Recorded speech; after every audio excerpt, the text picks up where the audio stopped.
जनी जा कमाए कलकतिया राजा मारली सवतिया मतिया राजा जनी जा कमाए कलकतिया राजा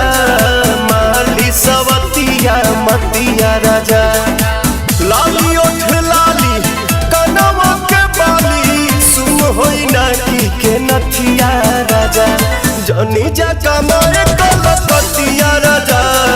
मारली सवतिया मतिया राजा जनी जा कमाए कलकतिया राजा मारली सवतिया मतिया राजा।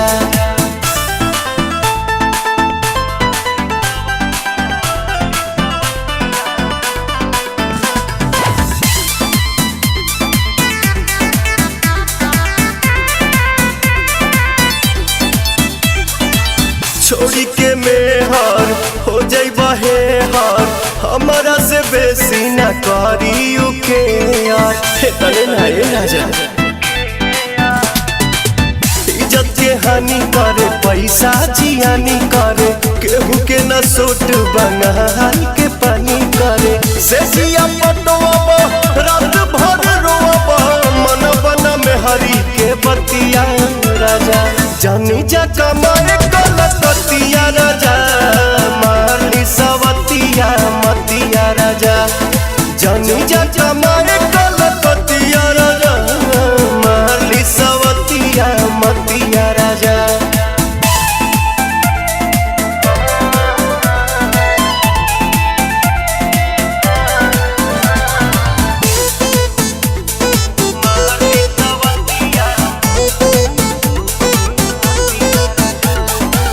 बोला ये पवन आखिर गलती कमान बा कुछ के न गम्बा एक